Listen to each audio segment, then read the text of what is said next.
Antofagasta Televisión, con el gentil auspicio de Barrix Saldívar, trabajando por el éxito mutuo, presenta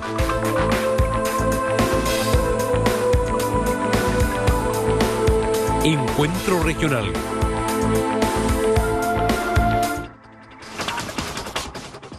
¿Qué tal? ¿Cómo están? Muy buenas noches. Bienvenidos a este encuentro regional por las pantallas de Antofagasta Televisión. Un capítulo que va a estar dedicado a propósito de este último ejercicio militar Huracán en su versión 2015. Un poco a revisar la situación geopolítica de nuestro país, las relaciones con nuestros vecinos y en particular, ¿verdad?, dos conflictos que en el último tiempo Chile ha debido también saldar en la Corte Internacional de Justicia. Hablamos con los países de Perú y también de Bolivia.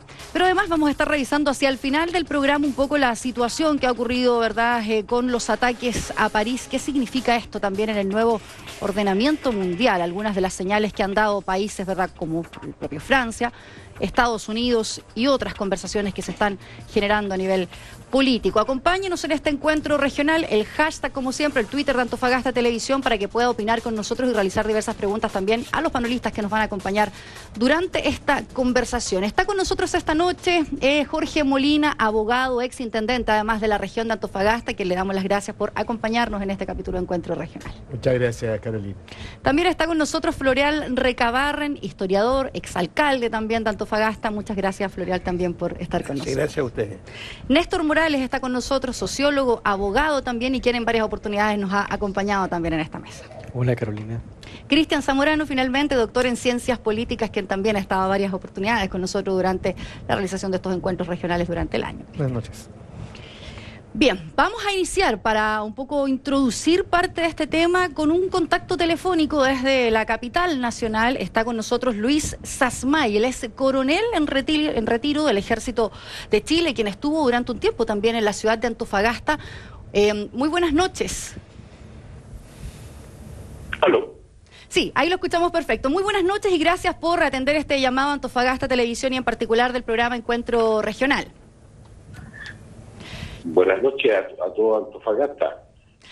Quisiéramos partir justamente un poco a propósito de este ejercicio Huracán 2015, que generó una serie de cuestionamientos y críticas, no solo, ¿cierto?, de propio Evo Morales, otras autoridades y figuras políticas exteriores, sino también críticas del mundo político interno, incluso de la nueva mayoría y al interior de esta también. Y justamente partir por eso, ¿por qué se justifica hoy por hoy realizar, por ejemplo, este tipo de ejercicios que el gobierno ha dicho, ¿verdad?, se mantienen de manera regular en el mes de noviembre desde hace ya bastantes años, cuando algunos pedían aplazarlo justamente a propósito de la situación que vivimos actualmente con Bolivia? A ver, lo primero es ratificar lo que usted dice. Estos ejercicios de orden militar no solamente se ven haciendo hace pocos años. Las maniobras militares generalmente se hacen en esta época y son de origen centenario. Antofagasta ha sido testigo de estas maniobras que se han realizado durante los 50 o 60 años en el país. Segundo, respecto al comentario que usted hace referido a que nuestros vecinos se sienten amenazados, solamente lo hacen, solamente, digamos, lo realizan para lograr un apoyo político interno. Se ha visto la actitud del señor Evo Morales, que se sintieron amenazados.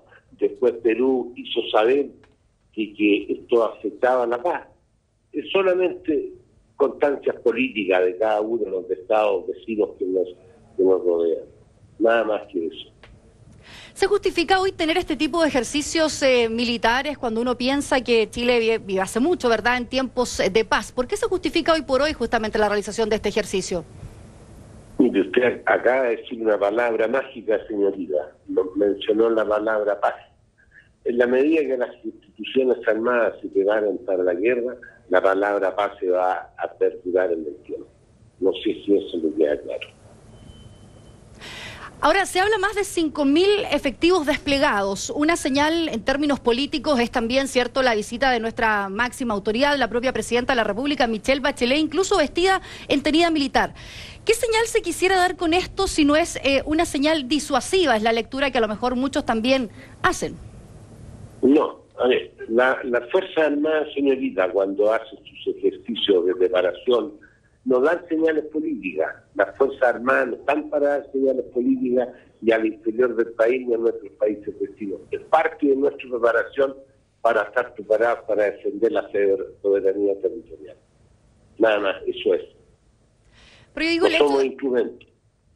Pero yo digo, el hecho de que la misma presidenta estuviera presente para algunos era una situación que quizá, dado el contexto que vivimos, ¿verdad?, tanto con Bolivia como con Perú, y los últimos hechos que estaban en todos los titulares, mire, ¿verdad? Perdóneme lo que le voy a decir. La presencia de la presidenta o de cualquier autoridad gubernamental, usted no se puede comparar en nada. Es lo mismo se podría decir que la presencia de la presidenta cuando tuvo el partido de fútbol con Perú. No, discúlpeme, pero la presencia o no presencia de un presidente de la República en el ejercicio militar no altera en nada y no da señales. Luis, como ex coronel, ¿cuál es la lectura que usted hace hoy en día respecto de la situación que actualmente mantiene nuestro país con los vecinos, hablando particularmente, ¿verdad?, con Perú y con Bolivia, dado los últimos hechos y las idas que hemos tenido además a la Corte Internacional de Justicia, lo que ha pasado recientemente con este nuevo distrito y con las declaraciones constantes que además mantiene el presidente Evo Morales? Mire, primero yo lamento no poder estar en la ciudad de Antofagasta, de la cual dejé de pertenecer a ella hace un par de años, y lo que usted me pregunta en un tiempo tan limitado es difícil, pero voy a ser súper concreto y voy a partir con los hermanos bolivianos. ¿Le parece? Ok. Mire, Bolivia está aprovechando un momento político, absolutamente político, con una gran campaña comunicacional internacional, y ellos, lamentablemente, en su campaña comunicacional no le han dicho la verdad al mundo ni a sus propios integrantes. Dos verdades grandes. La primera, en el año 1895, cuando Chile estaba en conversaciones con Perú para ceder o entregar Tacna, en ese momento Chile le ofreció a Bolivia cederle la parte de Arica y de Tacna como soberanía. Si eso no resultaba, se les ofrecía la caleta Vítor para que tuvieran una salida soberana al Pacífico. Que hizo Bolivia, lo rechazó. Seguido, cuento aparte del año 1975 en el Tratado de Charaña, Chile le ofreció una salida soberana al país, al mar a Bolivia. También fue rechazada, aprovechando un momento coyuntural que nosotros vivíamos con Argentina, si usted bien recuerda que era el diferendo del Canal Beagle. Ahí tienen las dos oportunidades en que Bolivia tuvo la certeza absoluta de tener salida soberana al mar, la desaprovecharon. Segundo, vamos ahora por Perú. ¿Qué es lo que está haciendo Perú, señoría? Perú está aprovechándose de una mala interpretación del Tratado de 1929 y su prolongación del año 1930, al tener ellos su propia interpretación del hito 1. El hito 1 está señalado claramente y ellos hoy día están interpretando el famoso punto Concordia. ¿Cuál es el destino? Un uso político.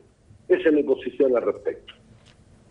Luis, muchas gracias por atender este llamado a Antofagasta Televisión, y un poco quisimos tener la visión de un ex coronel a propósito de esta situación que vivimos para poder introducir la conversación también con nuestros panelistas. Muchas gracias, buenas noches. Listo, encantado. Muchas gracias, buenas noches.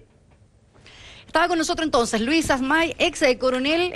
Un poco partía yo preguntándole, y aquí dejar abierta la conversación también para todos los panelistas, es la visión de justificar, ¿cierto?, en tiempos de paz, ejercicios militares. Para algunos es difícil porque a veces se deben tomar más decisiones políticas que las militares. Cedo la palabra. Bueno, no creo que el tema de la relación vecinal, que a nosotros nos preocupa mucho, somos una región que tiene límites con dos países, sea solo de aspectos militares, culturales, comerciales, jurídicos y diplomáticos, sino que son multifacéticos. Y yo creo que eso es lo más importante que hay que ver, y por lo tanto cada uno de estos fenómenos tendrán que enfocarse de esta manera. Por eso que el juicio de La Haya no es solo jurídico, es más complejo que eso. Por eso es que la maniobra militar no es solo una maniobra militar. Yo estoy seguro que las maniobras militares tienen que hacerse en estricto apego al orden jurídico interno y con estricto respeto al derecho internacional. De lo contrario sería una situación inamistosa. Sin embargo, lo que estamos viendo de fondo, que es el tema de las relaciones vecinales, tienen que ser vistas de una mirada también de la cohesión nacional. Entonces ahí yo discrepo del señor Sasmay, porque el hecho que la presidenta o cualquier otra autoridad concurra a una maniobra militar, como también concurren los embajadores acreditados en sus países a las reuniones de Cicosur, o como también nuestros agregados culturales desarrollan ámbitos culturales diversos, la presencia de la presidenta da cuenta de un tema muy importante, que es la cohesión nacional.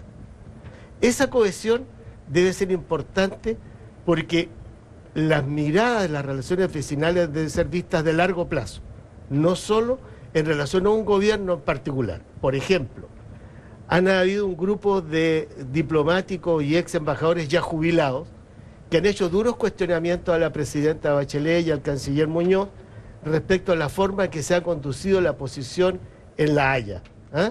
Y ya han reclamado. Bueno, ese tipo de cosas son negativas a la orden de encontrar una cohesión nacional. ¿Por qué? Porque, por ejemplo, esos mismos diplomáticos cuando estaban en funciones, nada dijeron a la tesis de las cuerdas separadas, que causó mucho daño político al juicio chileno en La Haya en relación al límite marítimo con Perú. Entonces, tener esa mirada más omnicomprensiva, más holística, es importante para entender que sobre todo nuestra región de Antofagasta tiene una vocación de cooperación y de integración regional que no puede soslayar. Y eso pasa por tener buenas relaciones y hacerse respetar en el plano internacional. Néstor, ¿se debería haber aplazado este ejercicio como pidió un senador de la República? ¿No era el momento para realizarlo pese a que el ejército indica que esta es una, o el mismo ministro del Interior, ¿verdad?, indica que es un ejercicio habitual? Es un ejercicio habitual y un ejercicio que está dentro del Estado de Derecho, dentro de la normativa finalmente que establece cuál es el régimen de las Fuerzas Armadas y también de una planificación que no solamente está supeditada a la contingencia, sino también supeditada a una serie de otros elementos que trascienden finalmente incluso los gobiernos, como lo establecen muy bien de parte de las Fuerzas Armadas. Mi opinión personal es que nunca es un buen momento para realizar ningún ejercicio militar, sin duda alguna. Lo único que genera es acrecentar finalmente posiciones que son inamistosas de parte de las personas que toman las decisiones. Si te das cuenta, si le preguntas a las personas en la calle, no creo que hayan personas que tengan ningún resquemor contra el pueblo boliviano, contra el pueblo peruano o de ellos contra el pueblo chileno en las cosas más comunes, más de casa, más de diálogo de la calle, sino más bien respecto de posiciones que poco tienen que ver finalmente con la toma de decisiones más comunes de las personas cuando se refieren a los temas de la casa, a los temas de ciudad. Tienen que ver más bien con cuestiones que son atingentes a las personas que están dentro de la esfera de la toma de decisiones, dentro de la política nacional, internacional, geopolítica, que muy poco de relación tienen finalmente con las personas que pueden tener una opinión o pueden tener finalmente los rastrojos o los efectos de una mala relación como la que están hoy día tratando de llevar artificialmente, siento yo, ambos gobiernos, el de Chile y el del Perú. Floreal, Chile necesita demostrar esa superioridad porque parece quedar claro, ¿cierto?, que no hay una relación amistosa. A ver, yo tengo una posición bastante distinta. No creo que no fue oportuno estas maniobras, no fueron oportunas. A ver, ¿por qué no creo, no es cierto? Porque yo creo que en todo este conflicto Chile-Bolivia, yo creo que Bolivia nos ha ganado mucho en simpatía y en adhesión de un pueblo que está siendo subyugado por este Chile dominador, por este Chile que ha querido siempre hacer un imperio. Yo creo que ese es el problema. Yo creo que nosotros somos antipáticos ante el resto del mundo. Y Bolivia parece un pueblo simpático ante el resto del mundo. Y yo creo que eso nos hace mal. Yo creo que eso nos hace mal. Hay muchos otros antecedentes que son interesantes poderlos expresar, pero este asunto, este preciso asunto, yo creo que no fue oportuno y malogró la visión que el mundo tiene sobre los chilenos. Un pueblo serio, respetuoso, pero aquí, ¿no es cierto?, es un pueblo que aparece como un pueblo avasallador, porque seamos francos, ¿no es cierto? Tarapacá no fue nunca nuestro, claramente, hay que decirlo. Tarapacá es un territorio de conquista. El territorio de Bolivia hay para lado y lado, pero en este de Tarapacá es un territorio evidentemente de conquista. Así que yo creo que Chile no debe parecer tan antipático. Es como las personas, cuando tú ves una persona antipática y si el tiro, ni las conversas tú con ella.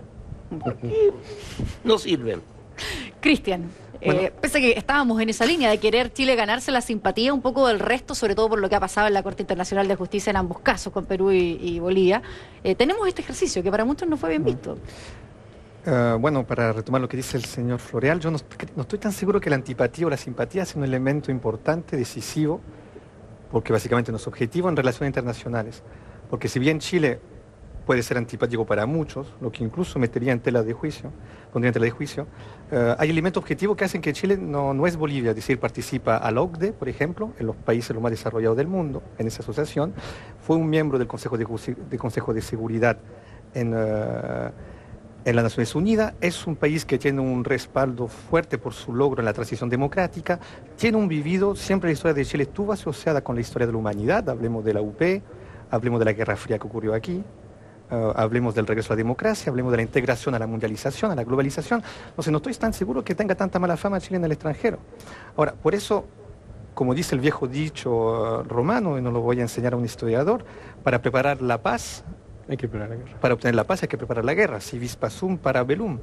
Y en ese sentido yo creo que es necesario demostrar, recordar la potencia bélica, el potencial que tiene Chile a ese nivel. Y yo creo que ¿a quién plantea un problema que haya un ensayo en la frontera? Plantea eso a los vecinos, que es que de hace mucho tiempo ya emplean, como usted lo subraya muy bien en su columna, una retórica mucho más agresiva que una simple demostración militar.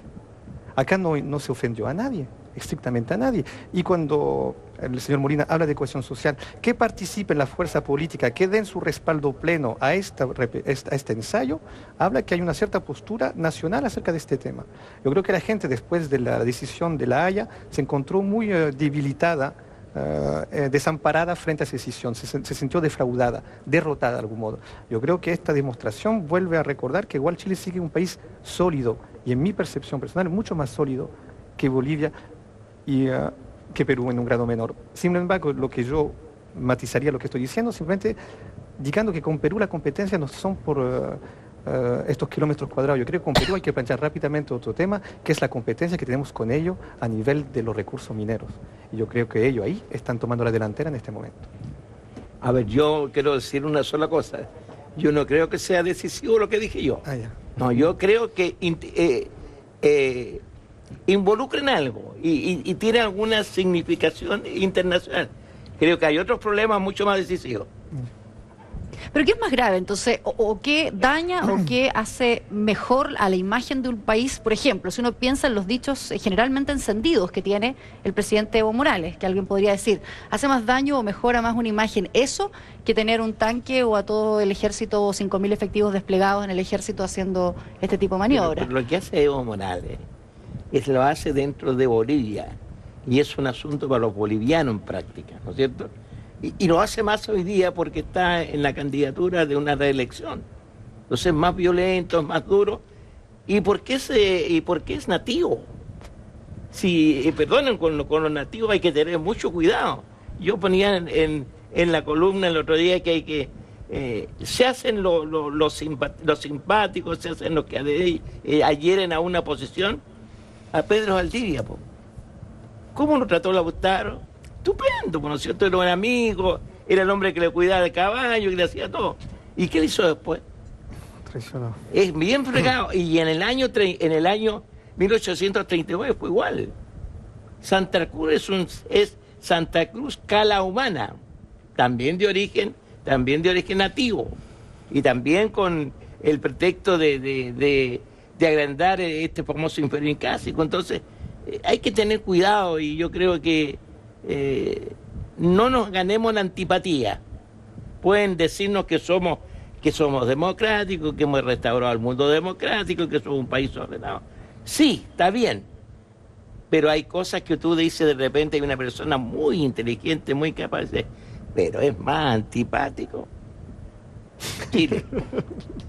Pero es difícil que si uno piensa en la imagen, en la figura, en el carisma que puede tener Evo Morales frente a nuestra presidenta, el carisma que ella puede tener o las licencias comunicacionales que, por ejemplo, Evo se puede dar y que nuestro país no tiene una tradición de esas características, por lo menos en términos comunicacionales. Al igual que en la guerra, en la diplomacia todo vale.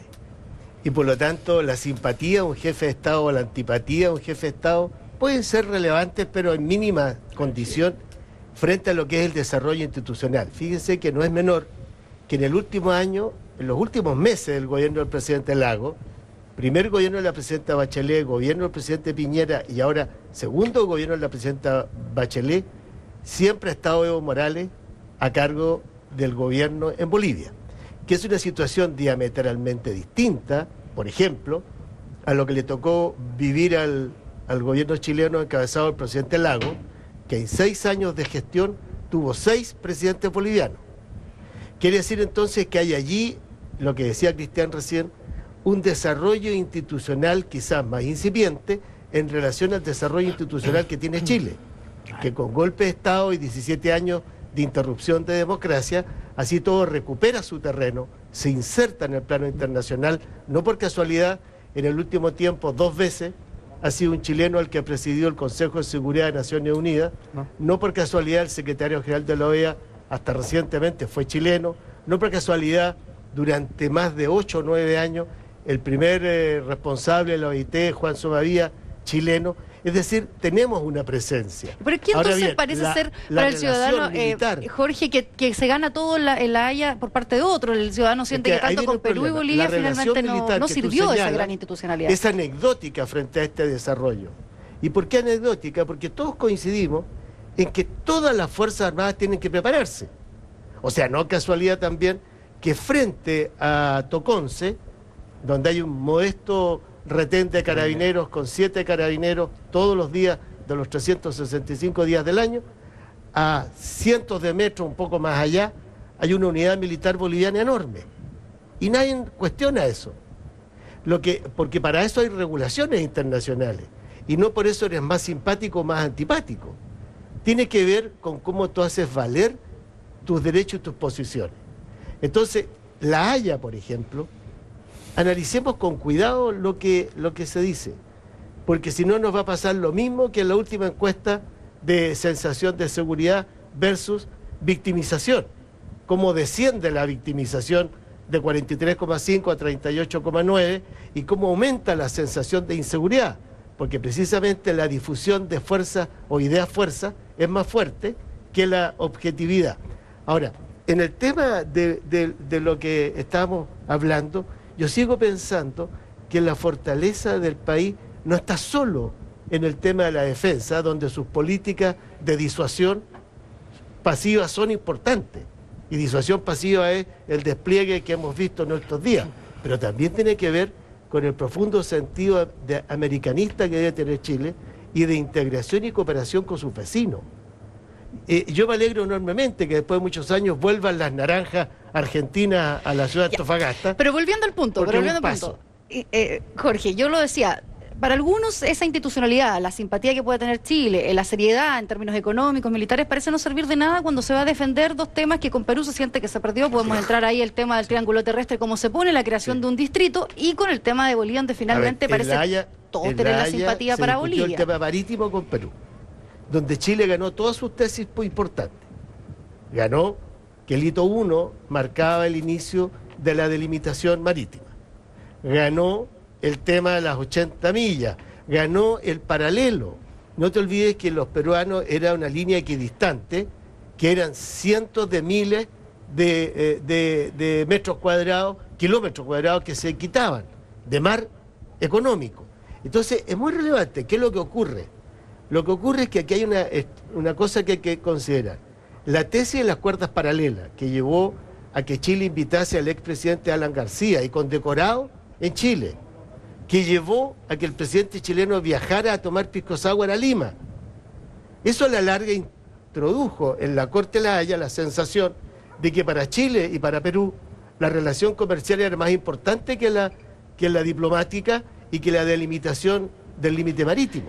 Y por a... eso la línea que sale de las 80 millas y que corta una bisectriz y se mete en mar económico que fue de Chile. Entremos justamente en este tema con Perú. Cristian lo decía recién, hay un tema económico que para muchos es más relevante de discutir cuando uno piensa en esas 80 millas o lo que ocurre. Finalmente hay también un nuevo ordenamiento de cómo estos dos países, ¿verdad?, vienen o tendrían que trabajar sus relaciones futuras. ¿Cuáles serían esos puntos importantes que ven hoy, teniendo en cuenta justamente esta discusión por el triángulo terrestre, teniendo en discusión también el nuevo distrito, La Yarada, ¿verdad?, y Los Palos? Y estos otros antecedentes económicos que están siempre rondando en términos de competitividad para esta región también. Bueno, yo creo que de algún modo para dialogar siempre hay que ser dos, y yo creo que actualmente dialogar con Perú y Bolivia es bastante difícil, sabiendo la postura que tomaron de hace ya algunos años. Y como en toda estrategia, tú no cambias de caballo de batalla cuando tu estrategia te está rindiendo fruto. Es decir, no cambias el equipo de fútbol cuando este va ganando. Y yo creo que su modo ciertamente agresivo, de algún modo, simbólicamente, de manera retórica, igual le dio resultado y van a seguir así y ocupando un espacio de justicia. Y eso es importante subrayar. Es decir, igual si se tuvo la impresión de perder contra Perú, de algún modo, si lo mira objetivamente, ese tratado quizás estaba mal redactado, estaba mal hecho, y Chile no perdió la totalidad. En realidad, para mí fue un empate. Y en el caso con Bolivia, lo que se perdió, hay que subrayar que es un proceso en curso. Esto no se ha terminado. Lo que se ha perdido es un intento a nivel de procedimiento para frenar ya actualmente la demanda de Bolivia. Y no fue así. Como me lo subrayó el decano, un buen abogado tenía que proponer intentar este recurso para poder frenarlo. Yo estoy en desacuerdo. Yo creo que no había que hacerlo porque el costo político es muy alto, porque ya se tiene la sensación de derrota ante el juicio final. Pero ahora, yo creo que Perú siente, veamos el crecimiento económico que conoce ese país, que me recuerda un poco Chile en los años 90.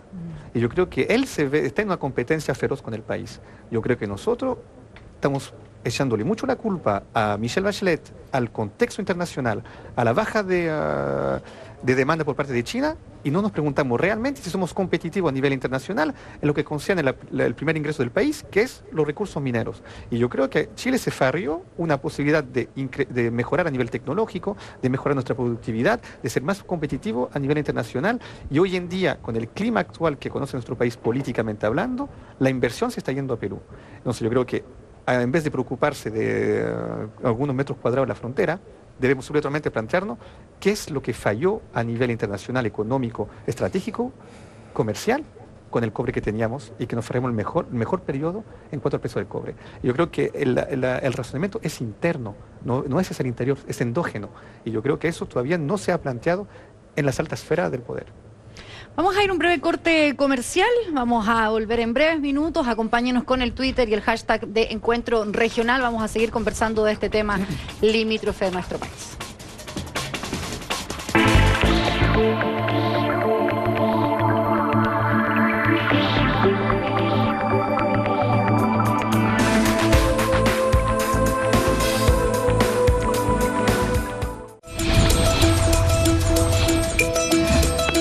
En nuestra compañía fomentamos el deporte y la vida sana. Nos preocupamos por tu salud y bienestar. Desde 1995 trabajamos arduamente en fortalecer y ayudar a las organizaciones deportivas, trabajando junto a niños, jóvenes y adultos de la segunda región de nuestro país. 20 años creando valor con las personas.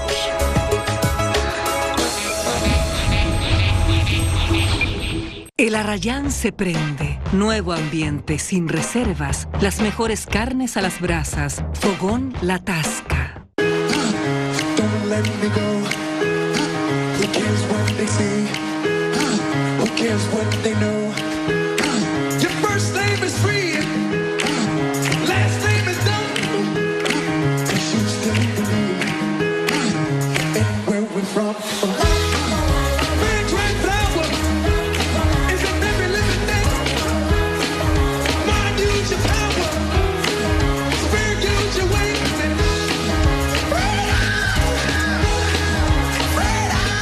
Les saluda Carlos Pérez Morgado y quiero invitarlo todos los jueves a las 22:15 horas a nuestro programa Capital Minera, un espacio donde la minería, la energía, la innovación, la economía y la sociedad tendrán su lugar. Recuerde, todos los jueves a partir de las 22:15 horas a través de las pantallas de Antofagasta Televisión.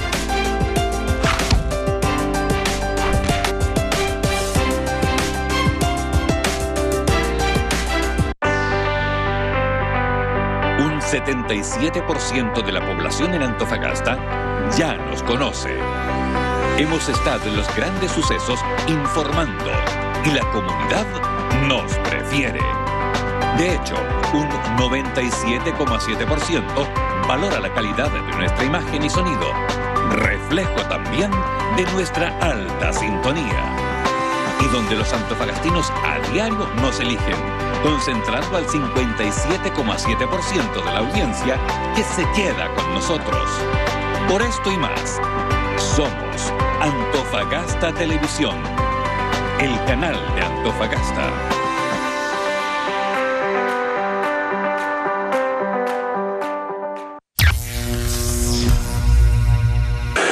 Comer bien en Antofagasta ya es posible y en Cubí Culinario te lo mostraremos todos los sábados y domingos por Antofagasta TV. Cubí Culinario, la gastronomía de Antofagasta en un solo lugar.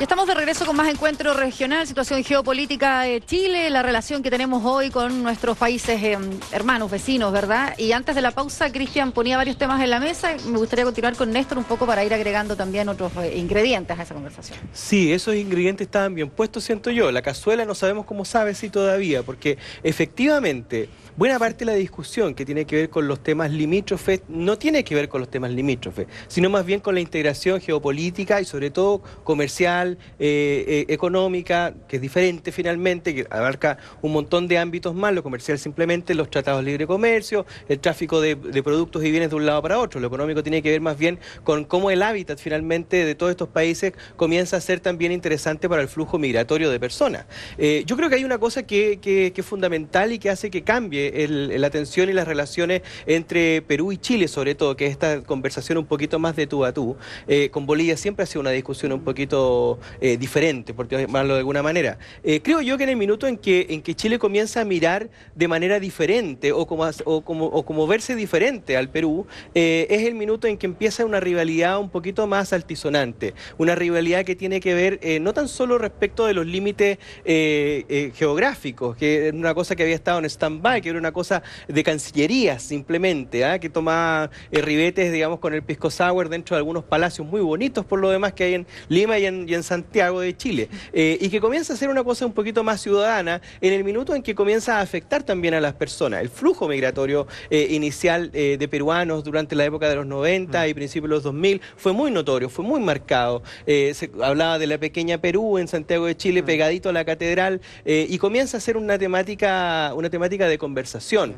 Cuando ya empieza a salir en las películas, cuando salen en las teleseries, cuando salen los personajes y afloran este tipo de cosas, te das cuenta que la discusión no es tan solo de alta política, sino también de la comunidad. Y es la comunidad finalmente la que genera finalmente esta opinión pública que después pimponea en la prensa, y es finalmente ahí donde podemos encontrar cuáles son los lineamientos y cuáles son hoy día las discusiones que importan finalmente a la ciudadanía respecto a esta conversación tripartita, pero que hoy día lo estamos enfocando a este pequeño triángulo de miles de kilómetros, que no deja de ser una cosa importante. Las fronteras que ahí estamos discutiendo, si te das cuenta, no tienen que ver de cómo las personas pueden generar una mejor integración económica respecto a sus pensiones entre Chile y Perú, que debe ser una cosa integrada y que nadie lo ha pensado hasta el día de hoy, o de cómo las personas pueden tener mayor seguridad atravesando fronteras y fronteras, o cómo los ciudadanos bolivianos pueden encontrar refugio respecto a las persecuciones que están teniendo en el ámbito cocalero al frente, o cómo los ciudadanos chilenos también pueden tener un mejor tránsito dentro de esos territorios sin tener que sufrir diversos asaltos, digamos, y que son las cosas que afectan directamente a las personas de a pie y que son las que finalmente después se extrapolan extrapolan a los motes, digamos, y a los grandes comentarios respecto de como si fuese una guerra civil que estamos viviendo, siendo que son cosas muy pedestres y que terminan transformándose en problemas que hoy día llamamos comillas limítrofes. No cabe, o sea, no resta señalar de que estamos teniendo a tres actores clave dentro de este episodio, que es Michelle Bachelet, Evo Morales y Ollanta Humala, que están viviendo un episodio político muy particular cada uno. Evo está en constante candidatura, Ollanta Humala está llamando a elecciones, Nadine Heredia está con serios problemas, digamos, en esa presentación. Hay varias quejas al respecto.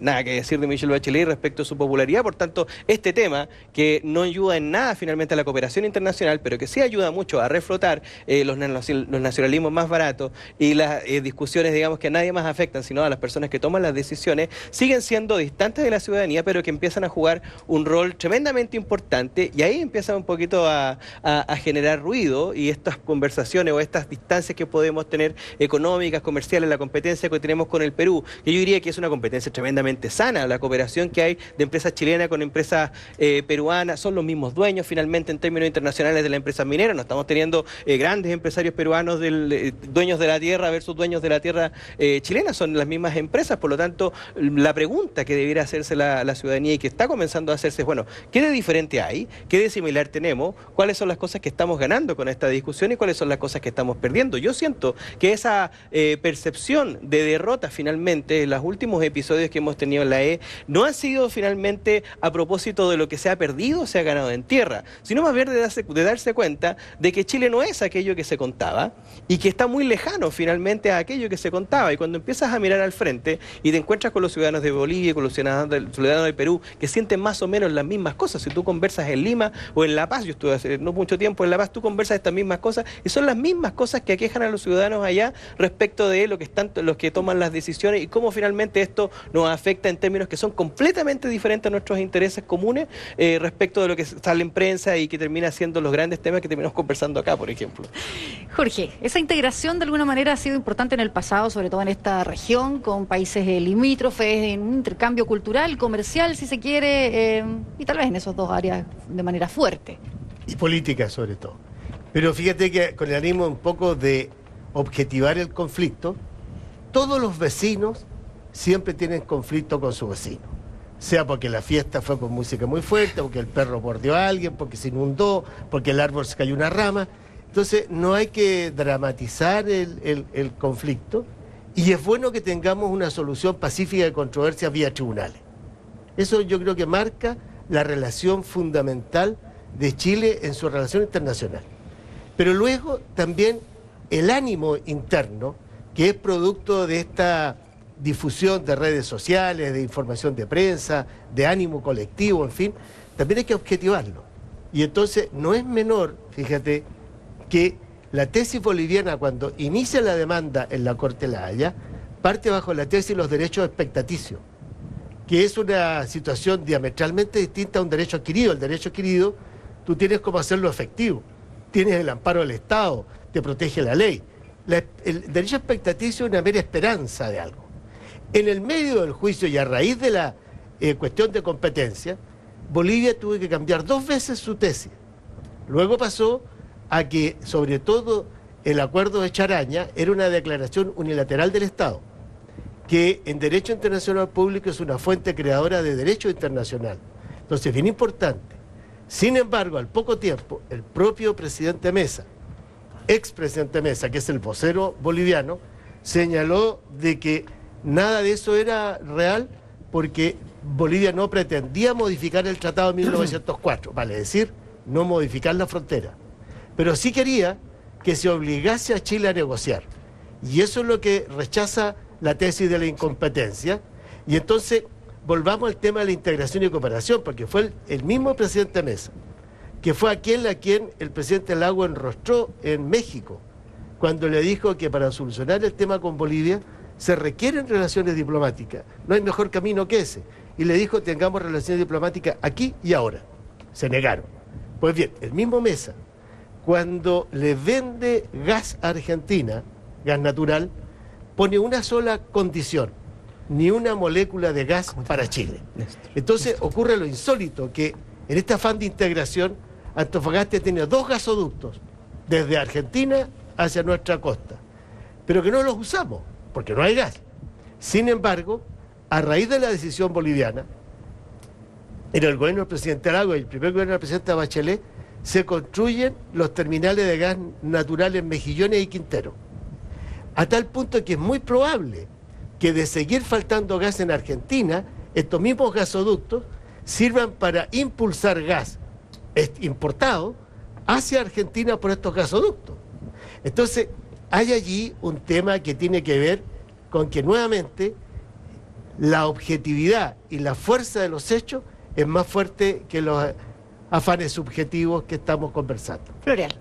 No, yo voy a colocar 2 temas. El primer tema es que yo creo que es un gran peligro, no hoy día, es un peligro para el futuro. La propaganda continuada de Bolivia de mostrar a Chile como un país terrible. Yo creo que hay una canción, hay un himno. Las Fuerzas Armadas hacen lo mismo. El otro día salí en el diario, yo leo siempre los diarios de ellos, se celebra el aniversario del ejército y el comandante en jefe del ejército habla sobre lo mismo. Y si hay una reunión sobre las fuerzas navales, se habla de lo mismo. Y se muestra Chile, ¿dónde? En los colegios, en todas partes. Entonces, hay un peligro muy grande, porque locos nos faltan en la historia. Locos nos faltan, nos sobran a veces. Y algún loco va a haber alguna vez en Bolivia y nos puede hacer muy daño no solamente a nosotros, sino que a Bolivia. Ese es un punto. El segundo punto que quiero tratar es de la cohesión económica.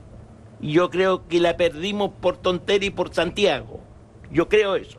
Y tú te acuerdas que nosotros teníamos un centro aquí, una secretaría de Psicosur, con 2 secretarios que eran extraordinariamente buenos.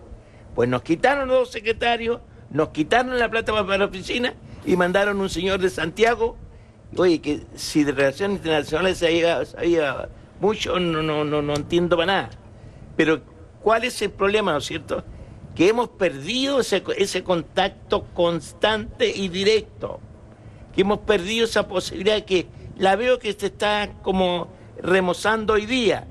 Pero a mi gusto, esa es la única forma de poder llegar a un entendimiento que debemos tener con los países vecinos. Si yo no veo por qué los países vecinos tenemos que estar peleando. Yo puedo pelear con un vecino, pero un día y otro día, pero no puedo seguir peleando siempre. Y si con ese vecino establezco una relación importante para él y para mí, yo creo que eso fortifica la seguridad y fortifica la hermandad entre los pueblos vecinos. Bueno, el motor económico muchas veces el que se dice logra la unidad en algunos territorios, de cuando todos tienen intereses comunes para desarrollar sus propias economías, ha sido también muestra la historia de cómo algunos países se juntan para... Sí. No, absolutamente, el nervio de la guerra siempre fue el dinero.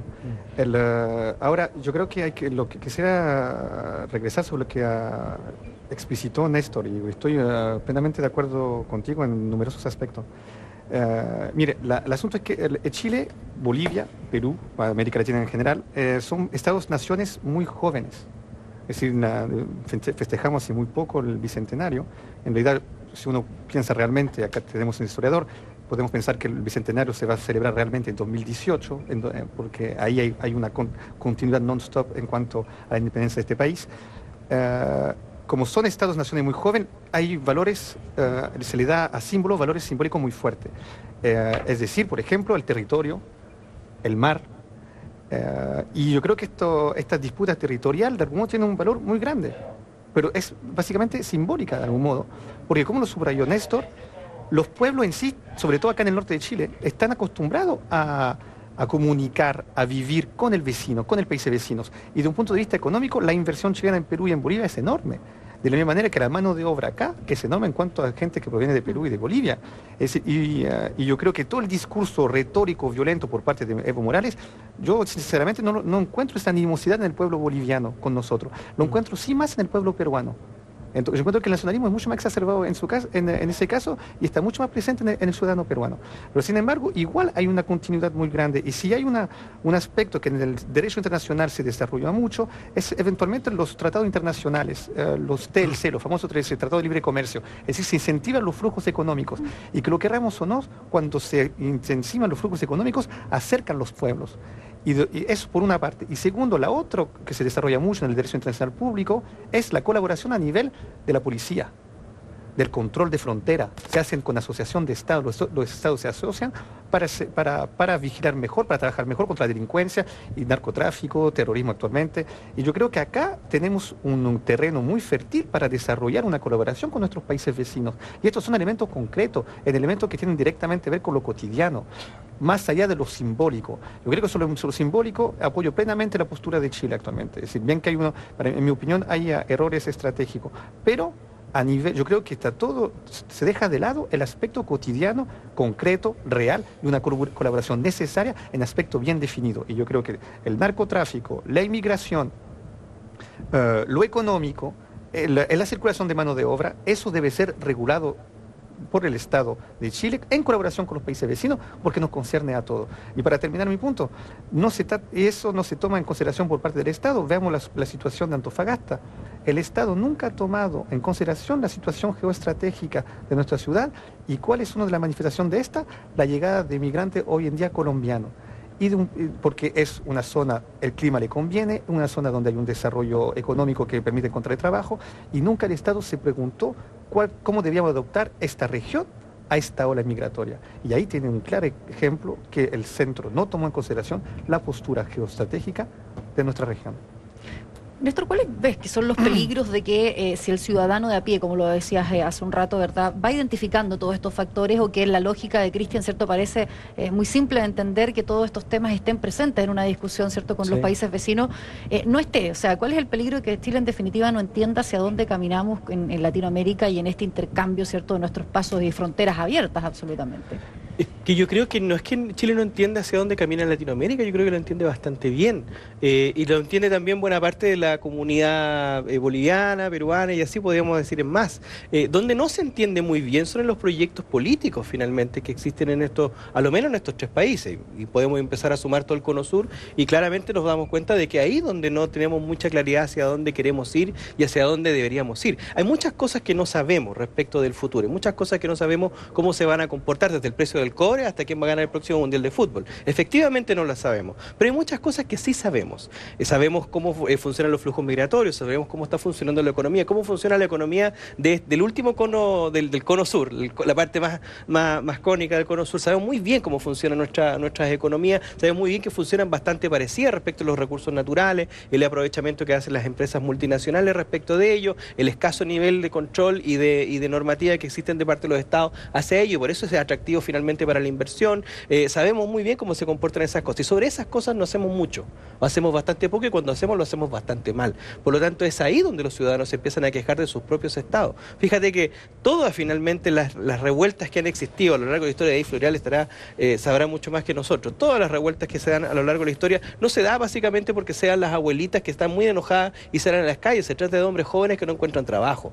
Ese es uno de los principales elementos fundamentales donde surgen finalmente las grandes quejas, que primero son protestas y luego se convierten en algo más. Yo siento que el peligro, como lo decía muy bien Floreal Recabarren, es que no solamente exista algún loco que salga por ahí solo. El problema es que mucha gente lo puede seguir con el ánimo simplemente de encontrar un mejor lugar de trabajo, una mejor expectativa de vida, pensar que el otro la tiene y no la tengo yo, porque buena parte de la discusión, si tú le preguntas a las personas en los colectivos, que a mí me da mucho resquemor, es la culpa que tiene el extranjero, la culpa que tiene el migrante, de quitar algo que si no lo tuviese él, lo tendría yo, y lo tendría mucho mejor, y la vida sería mucho más feliz. Esos son elementos que básicamente son creados de manera artificial, que son potenciados finalmente por este tipo de discusiones, que son un poquito, a veces hasta ridículas en tiempos como estos. Hace poco vimos los atentados que están surgiendo a lo largo del mundo, donde la inestabilidad mundial no tiene que ver finalmente por un pedazo de tierra más, sino que quién es el dueño de la tierra, y por lo general nunca lo es aquel pueblo que habita desde siempre en ese lugar.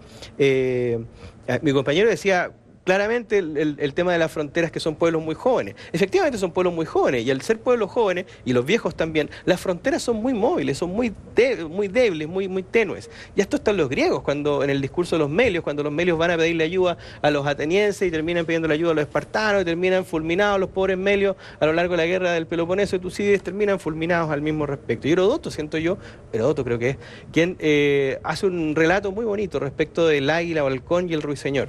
En cómo el águila o el ruiseñor aprieta muy fuertemente al ruiseñor, el ruiseñor le da un largo discurso respecto de que es simpático, que es un pajarito muy bonito, que tiene derecho a la vida, que es pájaro igual que él, por lo tanto deben ser hermanos y todo el asunto. Pero el ave más grande simplemente termina diciéndole, ya, pues tú tienes mucha razón, eso lo sabemos muy bien, pero yo soy más grande. ¿Ah? Y con eso se termina la discusión y termina el pobre ruiseñor siendo carnada finalmente de una gran ave. ¿A qué me refiero con esto? ¿Y cuál es finalmente el único elemento que queda, yo creo, para integrar la discusión? Sentirse diferente del otro tiene varias consecuencias. La primera consecuencia es la alteración, es decir, sentirse completamente enajenado de esa otra persona y no tener vasos comunicantes de empatía primero y luego de poder generar todas estas otras cosas. El comercio trae la cultura trae la empatía trae la paz. Cuando tú no cierras las fronteras para todo tipo de elementos, se empiezan a alterar esos otros elementos que son más profundos, que son más importantes para la vida comunitaria, para la vida que apoya finalmente las tesis que son más pacíficas y más provechosas para las comunidades. El rechazo, finalmente, el acabo de Sicosur, en cierto modo, ha tenido esas consecuencias. Cuando se acaba el comercio, cuando dejan los flujos de ser finalmente justos para los pueblos, para los empresarios y también para los estados, comienzan a verse alteraciones también en el ámbito cultural, y cuando se altera la cultura, se alteran también las relaciones sociales. Y creo yo que por ahí van a venir los grandes conflictos que vamos a tener no muy lejos. Quisiera a lo mejor poner ya un cierre en este tema geopolítico con Chile. Yo quiero una sola cosa. Yo creo que es una barbaridad cómo el gobierno central ha perdido su noción respecto a las ciudades del norte. Mira Arica, la desmantelaron enteramente. Mira, Iquique está viviendo por la SOFRI, nosotros por el cobre, pero no hay una inversión realmente maciza con respecto a Arica. Y yo creo que Arica está botada. Y yo creo que ese es un grave problema que debía solucionarlo. Punto, lo digo así para pasar, porque creo que es importante visualizar eso. Una Arica muriéndose y un Tacna creciendo. Claro, es parte de lo que decía un poco Cristian, lo explicaba en tema. Sí, pero mira, yo creo que el tema pasa porque también el mundo, después de la Guerra Fría, cambió centralmente su línea de conflicto.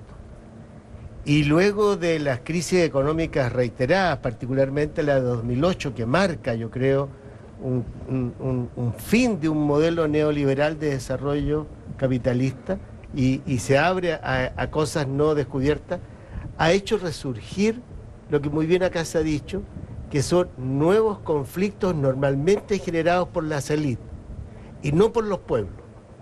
Entonces, en gran medida, los conflictos limítrofes son muchas veces usados como excusa para resolver conflictos internos en respectivos países, mas no necesariamente es lo que obedece a la ciudadanía en su conjunto.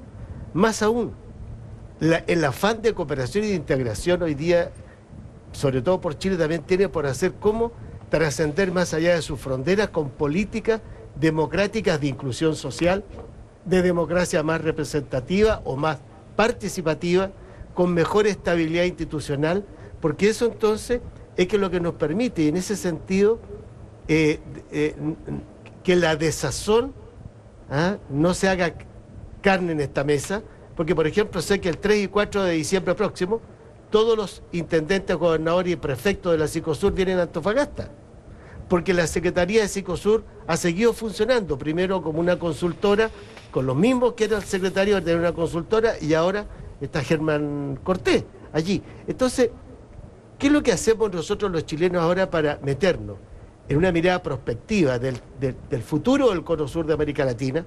Yo creo que va a pasar por los temas, en parte de lo que acabo de decir, mayor democracia, pero también por el uso de nuevas tecnologías, así como muchas veces, y a mí me tocó en la universidad ir a alfabetizar al campo, a los sectores rurales. Bueno, ¿por qué no alfabetizamos digitalmente a nuestros vecinos? ¿O cómo logramos mayores niveles de cooperación en el plano cultural, deportivo, más allá de la JUDEJUD, en los planos sociales, en los planos sindicales? Yo creo que ahí hay un campo abierto en el que la ciudadanía tiene mucho que decir y mucho que hacer. Y los gobiernos tendrán que favorecer las acciones ciudadanas para tener mejor relación. Las relaciones no son solo entre Estados, y por eso es que la paradiplomacia es fundamental, y en eso la región de Antofagasta tiene una larga historia de éxitos y también de baja, pero sobre todo de grandes éxitos a largo plazo. Bien, yo decía que quería poner punto final un poco a esta parte, la situación con nuestros vecinos, pero quisiera irnos a una pausa comercial ahora para el regreso poder retomar el tema de los ataques en París, porque tiene que ver también, yo lo decía al comienzo, con un nuevo ordenamiento también, y un poco Chile qué roles juega, o sea, de qué lado está, de qué manera se va a construir esta relación. Así que vamos y volvemos, una breve pausa comercial, y al regreso vamos a centrarnos también en lo que ha pasado últimamente, que ha copado también las noticias.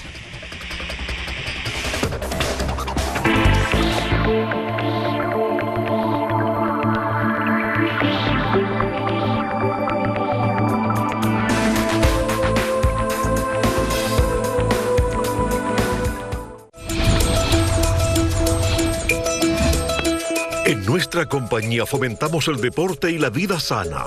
Nos preocupamos por tu salud y bienestar. Desde 1995 trabajamos arduamente en fortalecer y ayudar a las organizaciones deportivas, trabajando junto a niños, jóvenes y adultos de la segunda región de nuestro país. 20 años creando valor con las personas.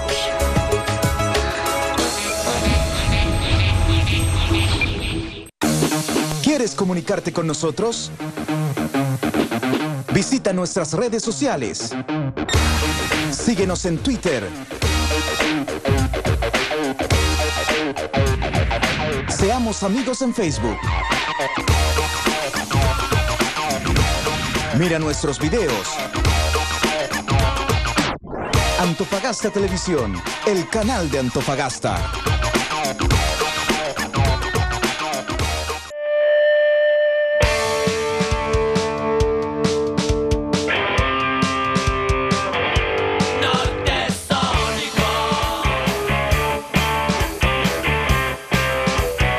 Nortesónico, todos los viernes a las 22 horas.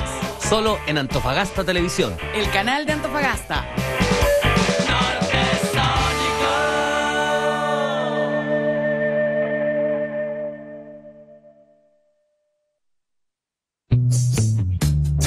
What you drinking? Rum or whiskey? I'm sorry, I'm a little late.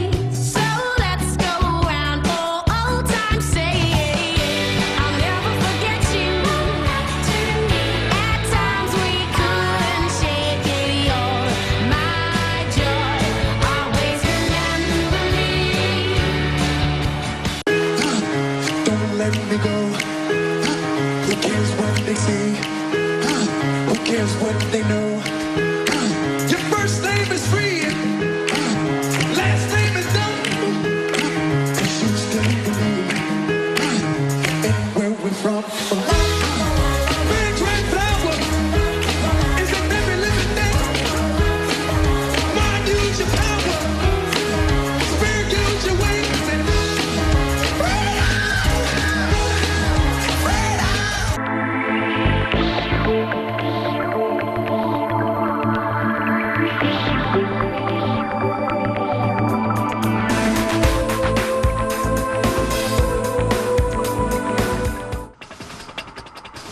Estamos de regreso, gracias por mantenerse en nuestra sintonía. Encuentro regional dedicado un poco a las relaciones internacionales. Toda la primera parte estuvimos hablando de la situación de Chile y los vecinos, pero ahora vamos a centrarnos en lo que ha ocurrido, ¿verdad?, el viernes pasado con estos múltiples ataques en París, que obviamente ha generado una tensión mundial respecto a lo que hemos visto que ha ido ocurriendo, ¿verdad?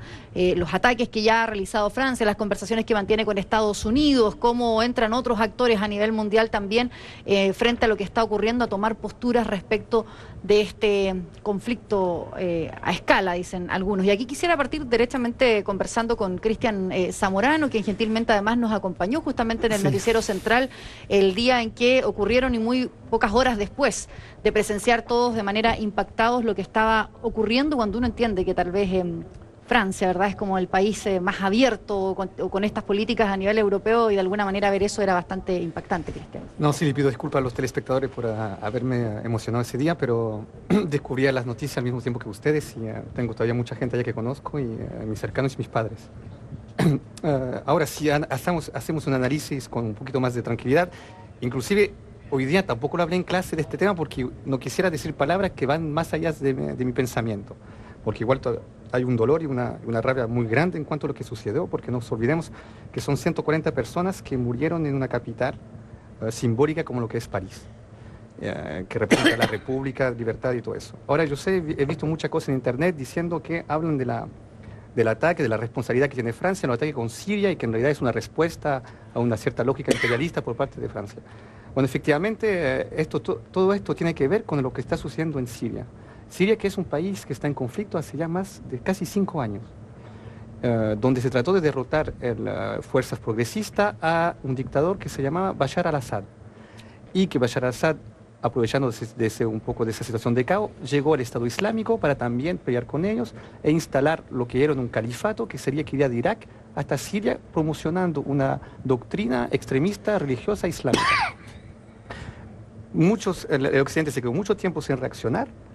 Estados Unidos bombardeó, y con la ayuda de Francia, al Estado Islámico. Es la única operación militar que hicieron, y hace poco intervino Rusia con el apoyo de China, con el apoyo de Irán. Es decir, 3 países calificados como enemigos de Estados Unidos de un punto de vista geopolítico y estratégico. A partir de ahí sucedió lo que sucedió el viernes en Francia, y hoy en día Francia decidió, ayer decidió de atacar, de intensificar el ataque contra el Estado Islámico en Siria, y hoy en día tomó medidas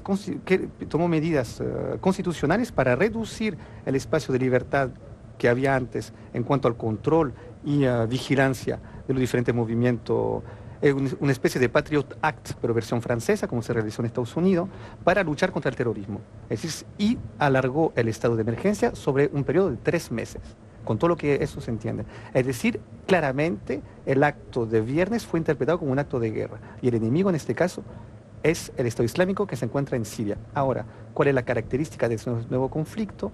El enemigo tiene una manera peculiar de atacar, es decir, atacando directamente la sociedad civil, el ciudadano, en el corazón de las capitales de los países que participan a esa operación. Cristian, justamente desde este lado del mundo, mucho en redes sociales se ha ido malentendiendo, la gente se ha ido informando de a poco, hubo quienes subieron de inmediato banderas francesas, otra contramanifestación a eso, ha ido viralizando el video al que tú hacías mención. Justamente quiero que revisemos un viral que ha estado muy presente durante la jornada y que los medios de comunicación se ha ido como, en realidad, de manera bien masiva difundiendo, y que habla un poco de una explicación didáctica que está circulando en la web respecto de cuál sería el origen y un poco responsabilizando a Francia de lo que nos decía Cristian. Vamos con ese video y lo vamos a comentar al regreso. Siria está aquí, a 8 horas de avión de España. Es la mitad de grande y su población se concentra aquí. ¿Por qué? Porque toda esta zona es un enorme desierto, pero un desierto muy importante. Tiene 1/3 de las reservas de petróleo del mundo y también de gas natural, según algunos el nuevo petróleo.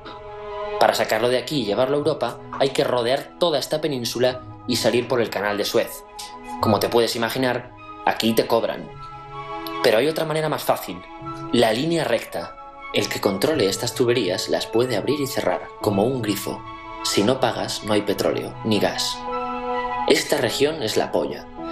La civilización en el planeta empieza en 3 sitios y este es uno de ellos. Mesopotamia, aquí.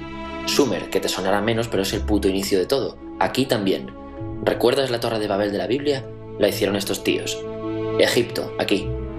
Siempre ha sido un punto de contacto entre Oriente y Occidente, dando a Asia salida al Mediterráneo. Quizá por eso aquí nacen las principales religiones monoteístas, el judaísmo, el cristianismo y el islam. El islam es el último que llega y de hecho acoge a las dos anteriores. Adán, Noé, Moisés, Jesucristo son considerados profetas islámicos. Bueno, al grano. Como la zona es la hostia, todos han querido controlarla y siempre ha estado dentro de algún imperio. Persas, griegos, los romanos. El imperio romano termina partiéndose en dos y finalmente solo sobrevive esto. Ahora es cuando la última religión monoteísta, el Islam, construye su propio imperio. ¿Te acuerdas de las cruzadas? Bueno, pues son los europeos cristianos intentando recuperar esta zona de la que estamos hablando. Los últimos en llegar son los turcos, que ojo, no vienen de Turquía, sino de a tomar por culo en Asia, junto con Gengis Khan. Lo conquistan todo y fundan el Imperio Otomano. El Imperio Otomano se queda ahí hasta la Primera Guerra Mundial, 600 años. Cuando acaba la Primera Guerra Mundial, aparecen pequeños países donde antes estaba el Imperio Otomano. Y por primera vez vemos a Siria en un mapa. Hasta ahora la habíamos dibujado para no perdernos. ¿Y quién se inventa esos países? Lo que te voy a contar es alto secreto. Bueno, lo era en 1916. Este súper secreto se llama Acuerdo de Sykes-Picot. Los franceses y los ingleses no podían derrotar solos al Imperio Otomano. Solo podían si les apoyaba la gente que vivía dentro, en su mayoría árabes. ¿Cómo se los ganaron? Pues les prometieron la Gran Arabia, un país solo para ellos. El único problema es que era un timo. Antes de seguir, recuerda una cosa. Los árabes son un pueblo, pero no una religión. O sea, un árabe puede ser musulmán, puede ser cristiano, y antes del Islam parece que hubo tribus árabes con tradiciones judías. Bueno, pues a los árabes no les dieron ese único país que les habían prometido. En su lugar, franceses y británicos crearon muchos países pequeños. Estos países, obviamente, no eran países de verdad, sino zonas bajo su control con gobernantes puestos por ellos. Durante este tiempo hacen lo que quieren con la zona. Recuerda que hay petróleo. Siria, aunque no tiene grandes reservas, tiene fácil salida al mar, y Francia, que es la que se ha quedado con Siria, se lo da a compañías extranjeras. Después de la Segunda Guerra Mundial, los europeos se van. En el caso de Siria, son echados a patadas. Pero antes de irse, crean otro estado, Israel. No es el momento de hablar de ello, pero es un estado muy polémico que sus vecinos no reconocen. La prueba es que nada más irse los británicos, todos estos estados lo atacan. La zona, a partir de ahora, va a ser una puta bomba de relojería. ¿Y mientras qué pasa en Siria? Bueno, pues no es muy estable. Tiene golpes de estado constantes. En esa época aparece en Siria una ideología que se hace con el control y se expande por el mundo árabe, el Ba'ath. Esta ideología mezcla el antiguo sueño de una sola nación árabe con ideas socialistas. Y algo muy importante, es laica, o sea que no es religiosa. Siria se llega a unir con Egipto, un país con el que no tiene frontera. Pero no es algo raro, muchos de estos países intentan hacerlo también. Como recordarás, a esta gente se le había prometido un solo país y las ganas las seguían teniendo. Pero la unión falla. En este tiempo Egipto les convence para nacionalizar el petróleo. En Siria, Al-Assad, el padre del Assad de ahora, se convierte en jefe del estado Ba'ath. En Irak, también Ba'ath, comienza a ganar fuerza Saddam Hussein.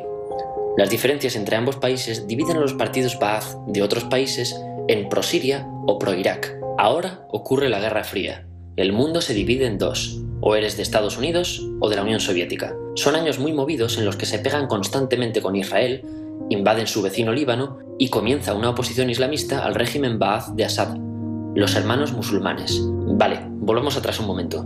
Recuerdas que la mayoría de árabes eran musulmanes, ¿verdad? Pues dentro de los musulmanes hay dos ramas fundamentales: los suníes, la mayoría, y los chiíes. En el caso de Siria, a pesar de ser un estado laico, los gobernantes como Assad y jefes militares eran chiíes, los cuales representan menos del 13%. En cambio, casi el 70% de la población es suní. Un dato curioso es que los cristianos son casi el 10%. Que los chiíes controlen el gobierno y el ejército mosquea a la población suní. Y este sentimiento es aprovechado por los hermanos musulmanes, islamistas radicales suníes. Estos toman las armas en la ciudad de Hama en contra del gobierno, y Assad acaba con la revuelta a costa de matar miles de civiles y encarcelar a mucha gente. En el año 2000, Assad padre muere y le sucede Assad hijo. Ante las presiones libera a muchos presos, trae internet y esperanzas de cambio. Hay un periodo de gran debate político y aparece la oposición. También vuelven los hermanos musulmanes. Los siguientes años son difíciles. Arrestan a la oposición. Y Bush incluye Siria en el eje del mal, y esto la aísla. Está mal visto negociar con Siria. Los kurdos, un pueblo que vive distribuido por varios países de la zona, empiezan a protestar también. Hay represión y muertos. En 2011, te sonará esto, ocurre la Primavera Árabe. ¿Qué es esto? Bueno, es una protesta que se va propagando por todos los países árabes pidiendo más democracia. Como ves, el mundo árabe, a pesar de estar dividido en países, tiene tendencias generales. Cuando llega a Siria, Assad hijo termina usando el ejército y en los enfrentamientos mueren unas 1000 personas. Los enfrentamientos irán escalando hasta que se conviertan en guerra civil. No hay un momento exacto de inicio. Lo importante es que hoy en día hay numerosas facciones en juego. Vamos a verlas. Pero primero piensa en que todo está dividido entre chiíes, la minoría, y suníes, la mayoría. Chiíes y además laicos, o sea, no religiosos, son el gobierno de Al-Assad. Controla todo esto, que si recuerdas son básicamente las zonas chiíes del país. El gobierno de Assad está enfrentado al resto. También mayoritariamente laico, pero suní, es el Ejército Libre de Siria o FSA en inglés. Junto con el Frente Islámico, que es religioso, y otros 70 y pico grupos más, forman una coalición que la prensa llama simplemente la oposición. También suníes e islamistas, pero radicales, son Al-Nusra, llamados Al-Qaeda en Siria, porque son básicamente eso, Al-Qaeda en Siria. Otros islamistas radicales son el ISIS o Estado Islámico. Salen de Al-Qaeda en Irak, controlan la mayor parte de Siria e Irak y se han hecho famosos por sus atrocidades. Su objetivo teórico impacta a muchos. Es un Estado Islámico a lo largo de Asia, África y Levante, aunque a ti ya te suena, ¿verdad? En naranja tenemos al pueblo kurdo, que recordarás porque el presidente Al-Assad lo reprimió, al igual que gobiernos de países próximos también hacen. Ahora controlan militarmente esta zona. Antes de terminar, repasemos los apoyos internacionales a fecha de octubre de 2015.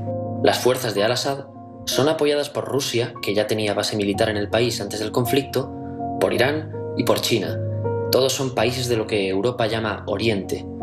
En contra de Assad, apoyando a la llamada oposición, luchan Estados Unidos, Turquía, Francia, Gran Bretaña y Arabia Saudí. Podemos terminar con algunas conclusiones. Te advierto que esto ya es pura opinión. Si recapitulamos, vemos que la región es estratégica. Por su situación privilegiada, todos la quieren. Siria siempre ha estado bajo el paraguas de grandes imperios. Piensa que hace 100 años la actual Francia era Francia, Gran Bretaña era Gran Bretaña, pero es que hace 200 también, y hace 300 también, y hace 400 también. En cambio, Siria solo es Siria desde hace menos de 100 años, y solo se gobierna a sí misma desde hace poco más de 50. Además, jamás decidieron sus fronteras, se las impusieron. Europa divide Oriente Medio a su antojo para controlarlo, diseñando países sin tener en cuenta su población. Muchos historiadores dicen que todo pueblo tiene la necesidad de manejar su propio destino, pero estos ingredientes que hemos visto juegan en contra de proyectos como la Siria Ba'ath, que encima usa la represión para mantenerse. En última instancia, producen una guerra civil.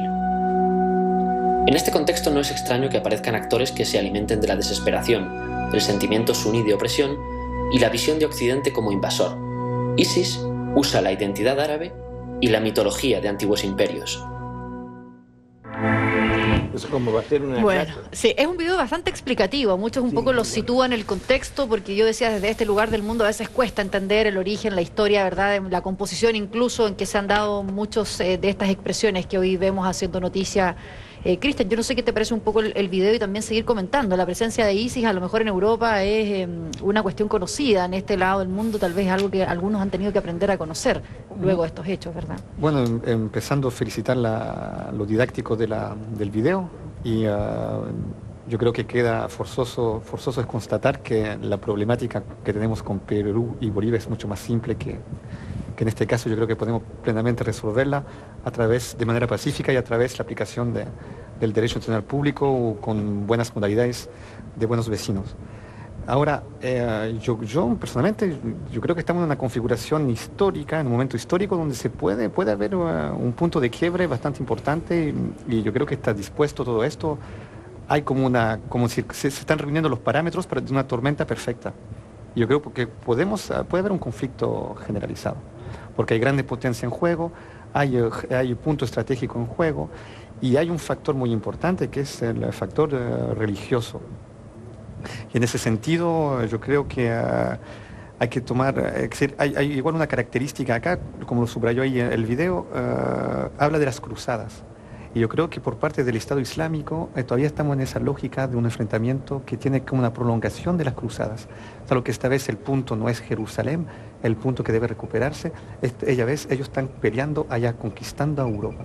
Y con una nueva modalidad, que es este nuevo tipo de terrorismo, que se apoya sobre nuevos medios de comunicaciones, sobre el imaginario colectivo, sobre un temor que pocas veces se han visto, y además asociamos a eso los flujos migratorios que van de la mano y que llegaron a Europa actualmente con los sirios que están huyendo de esa guerra, que hace crecer la xenofobia. Es decir, todo nos da, todos los ingredientes para que esto vaya acelerando. Y yo creo que va a haber una aceleración a partir de este momento. Lo que mi gran temor es que en respuesta a esta iniciativa de Francia haya otro atentado en Europa, y eso yo creo que aceleraría aún más la historia. Simplemente para decir que estando lejos en Chile debe hacernos sentir solidarios de eso, porque yo creo que son repúblicas, son atacadas. Es decir, no olvidemos que el ISIS son personas que estaban destrozando estatuas de Buda en Afganistán, son personas que quemaban rastros de cultura preafricana cuando estaban en África. Es decir, si hay que tomar partido, yo personalmente, y como lo dice en el video, yo ahí tomaría un partido, yo estaría del lado de la república, de la modernidad. Yo creo que esta gente está atacando los cimientos de la modernidad. Pero sin embargo, de un punto de vista más nacional, igual hay problemáticas que plantear acá en Chile. Yo creo que nuestras problemáticas a las cuales se enfrenta nuestro país son mucho más simples y podemos ser capaces de resolverlas cuando vemos lo que pasa en otros lugares del mundo. ¿Néstor? Sí, hoy día en la mañana ha sido comentarios más o menos similares en el matinal hablando de este mismo tema. Yo creo que, y apoyo mucho lo que está saliendo hoy día en los diarios europeos, creo que Europa se siente en guerra. Ya, se siente en una situación que no había vivido hace mucho tiempo, pero que le es familiar. Las situaciones, la historia no se repite, pero tropieza, siento yo, varias veces más o menos con los mismos... Tartamudea al menos. Por lo tanto, para desgracia, ¿no? Para desgracia tartamudea, sobre todo para mal.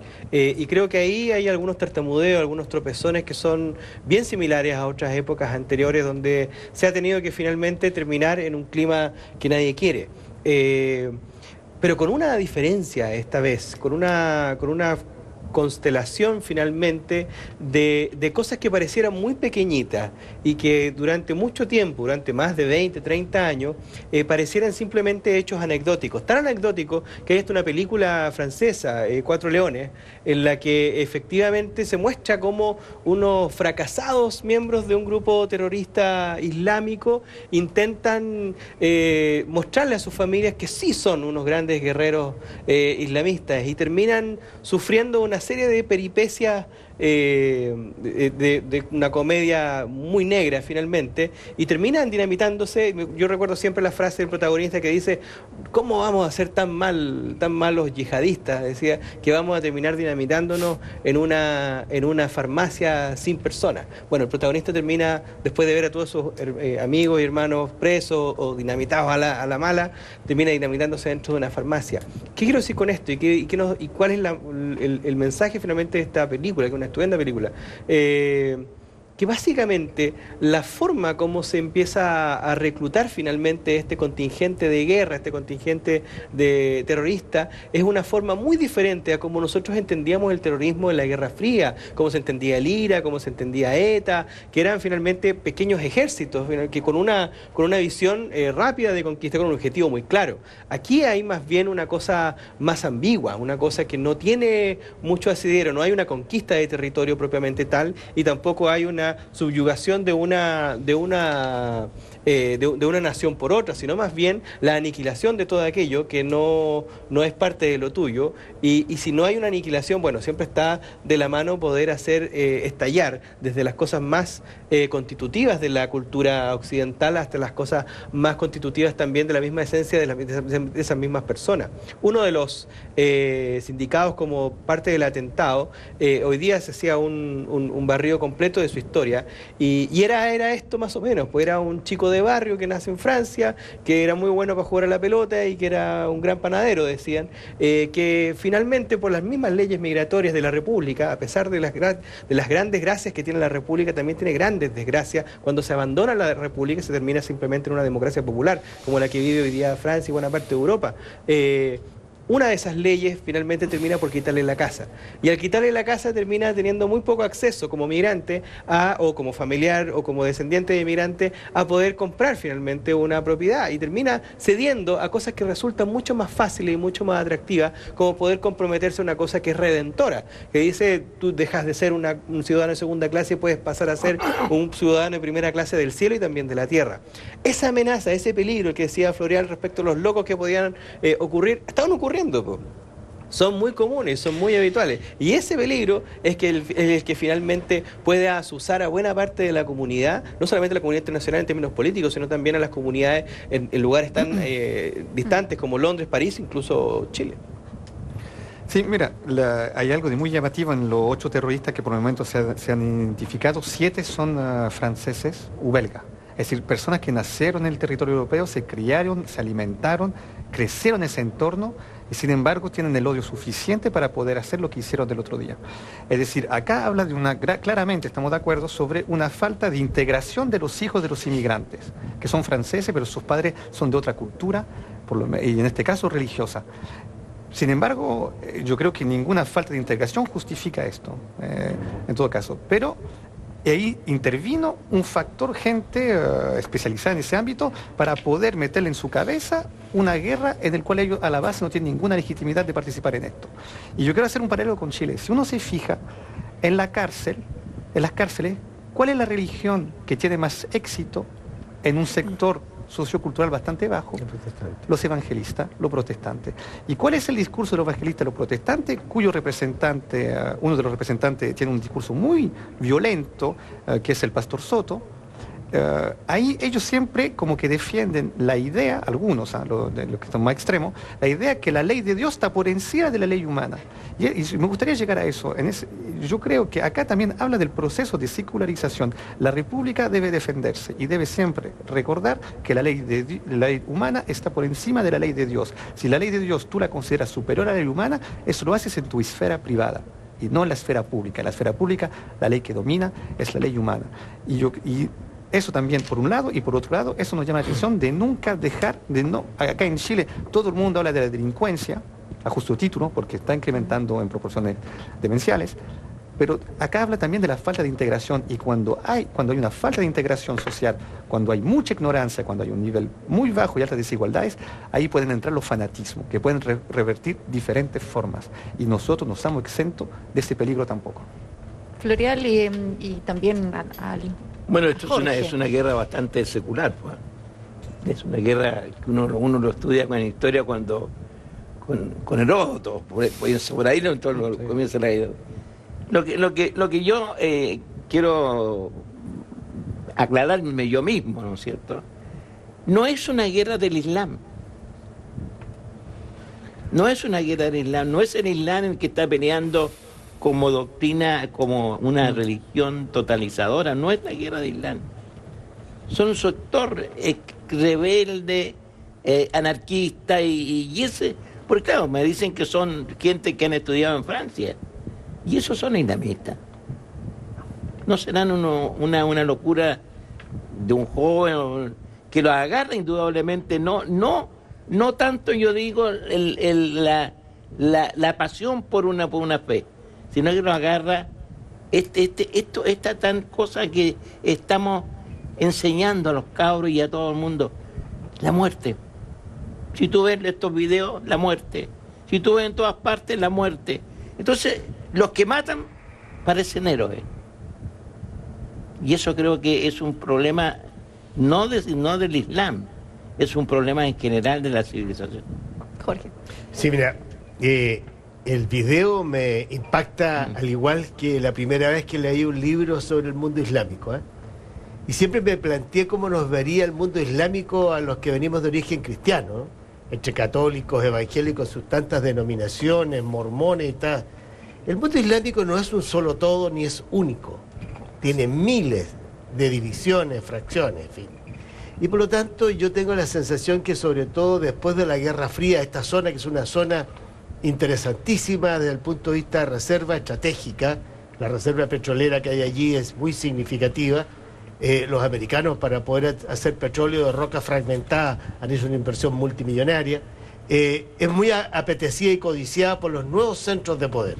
Por lo tanto, para mi gusto, al igual que la guerra del Pacífico, fue una guerra por razones económicas.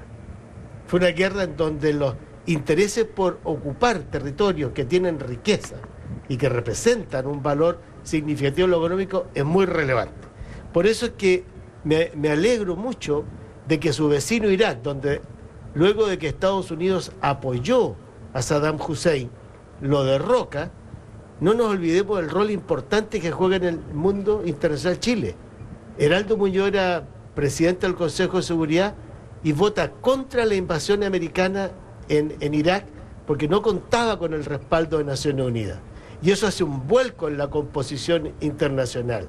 Por lo tanto, este nuevo conflicto, que es un conflicto que está después de la Guerra Fría también, que en un mundo donde es multipolar, no sabemos todavía quién se consolide como tal, volver a los parámetros de sanas doctrinas de resolución de conflictos internacionales es fundamental. Aquí, por cierto, es deleznable lo que hicieron en París, es más que condenable, por cierto, pero ¿cuál es la razón de fondo que hay en todo esto? O más bien, ¿cómo nosotros nos ponemos en un papel tal que los elementos de disuasión, vale decir, la capacidad de respuesta que yo tenga como Estado-nación o como grupo, es de tal envergadura que quien me quiera atacar va a sentir el deseo de no hacerlo, es lo que también lleva, además del plano jurídico y del plano diplomático, al uso de la fuerza legítima en materia de defensa. Y quizás por eso mismo es que, volviendo al capítulo anterior, un ejercicio militar lo que demuestra es eso, capacidad de disuasión para evitar conflictos que son más que lamentables, que son denunciables. Cristian, finalmente, ya para ir cerrando, nos queda poquitos minutos. Es difícil proyectar hasta dónde podría escalar algo que recién estamos viendo, pero un ataque, ¿cierto? Lo que ocurre en París y una contrarrespuesta en eso, ¿cierto? De parte de Francia, lo que puede venir con Estados Unidos, de aumentar incluso los ataques aéreos, podría sumar nuevos componentes a alguien en redes sociales, o mucha gente comienzan a ver con mucha preocupación lo que puede ocurrir, las conversaciones que China pueda comenzar a tener, que Rusia y el resto de los actores o potencias mundiales. No, absolutamente. Yo creo que además del factor religioso hay factores claramente estratégicos y políticos, eso no hay que negarlo. Y yo creo que Rusia anhela su pasado, donde era una potencia que no se podía obviar, que eso descayó un poco después de la caída del muro de Berlín. China quiere algo equivalente a su peso, a su hegemonía económica, la quiere políticamente, e Irán es un actor primordial del mundo árabe-musulmán que está buscando armarse la bomba atómica, que tiene muchos investigadores, que tiene un peso cultural, que tiene un pasado y que quiere también confirmar su peso político, él siempre puesto de lado, al margen por Estados Unidos. Y yo creo que Estados Unidos está en una situación de crisis donde está muy debilitado, Europa está en una situación de crisis, Francia está en una situación de crisis económicas y el factor religioso viene a agregarse a todo eso. Y yo le digo, en un contexto social y económico muy difícil, el fanatismo de cualquier tipo que sea, no digo que uno es mejor que el otro, le digo, no todos los protestantes están detrás del Pastor Soto, no todos los católicos están por la Inquisición que siga del mismo modo como en la Edad Media. Simplemente el contexto actual en Europa permite el incremento del fanatismo. Y de manera desafortunada, en este momento, es el fanatismo que concierne la religión del Islam. Cristian, muchas gracias. Néstor también por acompañarnos. Floreal, Jorge, gracias, se nos fue el tiempo. Gracias a ustedes en sus casos. Hubo varios comentarios un poco respecto de lo que fue este ejercicio Huracán. Agradecían a nuestros panelistas la discusión. Muchísimas gracias como siempre por acompañarnos cada día lunes. Nos vemos la próxima semana. Muy buenas noches. Antofagasta Televisión, con el gentil auspicio de Barrick Saldívar. Trabajando por el éxito mutuo, presentó